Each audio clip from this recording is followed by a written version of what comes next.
선생님입니다. 컴퓨터 응용 3반 기능사 2014년도 5회입니다. 2번 보겠습니다. 니켈강을 가공한 후에 공기 중에 방치해도 담금질 효과를 나타내는 현상. 니켈강의 가장 두드러진 특징이죠. 담금질을 한 후에 그냥 공기 중에 방치해도 마치 담금질을 한 것과 같이, 담금질을 원래 물속에 넣어야지 담금질이죠. 근데 담금질을 하자마자 공기 중에 방치해도 또 경도와 강도가 오르는 특징이 있습니다. 이걸 니켈강의 작용성이라고 합니다. 작용자 경도와 강도가 증가하는 성질이죠. 딱딱해지는 성질입니다. 그래서 가장 큰 특징인 2번이 정답이 되겠습니다. 5번 보면 킬드강에서 주로 어떤 결함이 생기는가? 우리가 림드강이라고 하면 강교에서 기포가 이렇게 생겨 있는 게 림드강이죠. 그렇죠? 그래서 이거 결함으로 존재하니까 이걸 제거시키기 위해서 용융금속일 때, 아직 굳어지기 전일 때 페로실리콘을 집어넣죠. 탈산제를 집어넣습니다. 그러면 페로실리콘이 이 위에 이렇게 붕 떠 있으면 산소들을 다 빨아들여요. 그러면서 굳으니까 이렇게 수축공이 생기면서 굳게 됩니다. 얘를 킬드강이라고 하죠. 안에 있는 산소들을 다 없앴다. 그래서 내부를 보면 산소가 다 없지만 이 수축공이 너무 크게 발생을 하기 때문에 이 부분은 다 잘라내야 됩니다. 사용하는 게 이 정도죠. 낭비가 심함에도 불구하고 결함이 하나도 없는 품질이 좋은 강괴를 얻을 수 있으므로 비싼 값에 팔리는 것이죠. 그래서 킬드강에는 이 상부에 수축공이 생기는 가장 큰 결함이 존재하게 됩니다. 정답은 4번이 되겠습니다. 9번 보겠습니다. 나사의 용어 중에 리드에 대한 설명으로 맞는 것은, 리드는 줄수 곱하기 피치죠.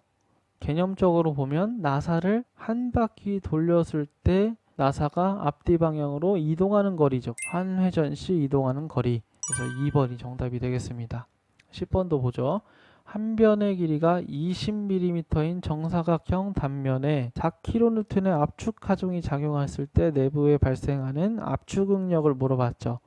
응력은 단면적 분의 힘인데, 이 단면적은 지금 정사각형 단면이니까 가로가 20이고 세로가 20인 정사각형이죠. 그러면 가로 곱하기 세로가 단면적이겠네요. 그리고 힘은 4kN, 4000N과 같죠. 얘를 계산해 보면 10N per 제곱밀리미터 이렇게 들어가겠죠. 정답은 1번이 되겠습니다. 12번 보겠습니다. 세 줄 나사에서 피치가 2일 때 나사를 6회전 시키면 이동하는 거리는 몇인가 보면, 일단 1회전했을 때 이동하는 거리를 계산해야겠죠.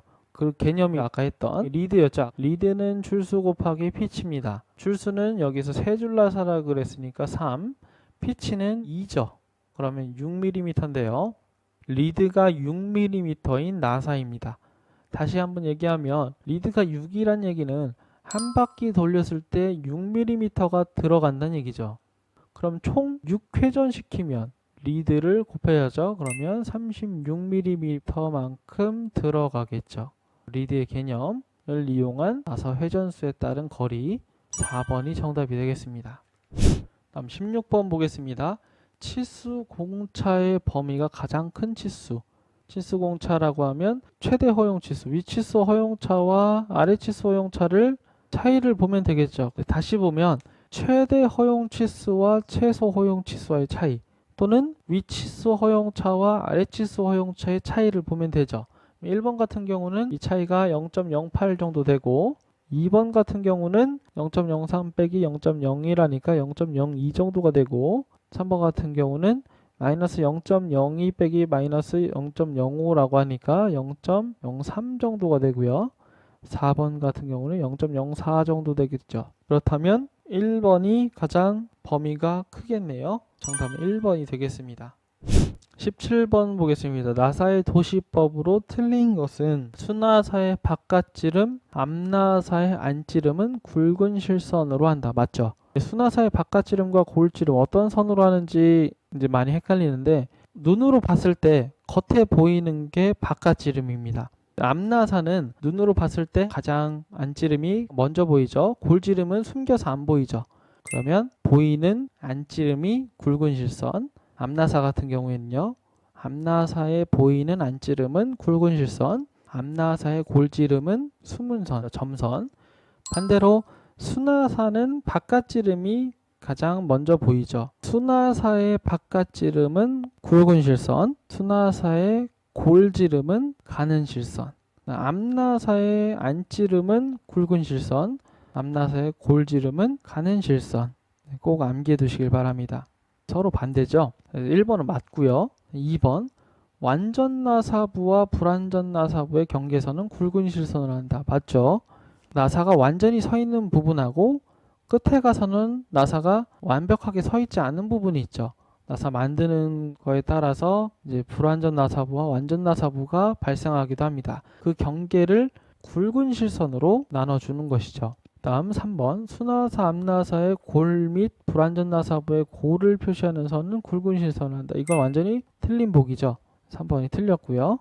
다음 4번 수나사와 암나사가 조립된 부분은 항상 수나사가 암나사를 감춘 상태로 표시한다. 다시 얘기하면 수나사, 암나사가 조립된 경우에는 수나사를 먼저 표시한다는 얘기죠. 4번은 맞는 보기입니다.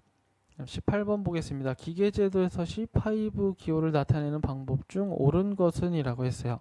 C5라고 하면 3번이 맞죠. 5mm 못따기라고 하면 우리가 못따기의 개념이 가로 5mm, 세로 5mm인 대각선으로 못따기를 하는 것을 이야기합니다. 보통 막연하게 생각해서 이렇게 생각하는 경우가 있는데 이 경우가 아닙니다. 가로 5mm, 세로 높이 5mm인 삼각형으로 이렇게 못따기를 하는 것을 이야기합니다.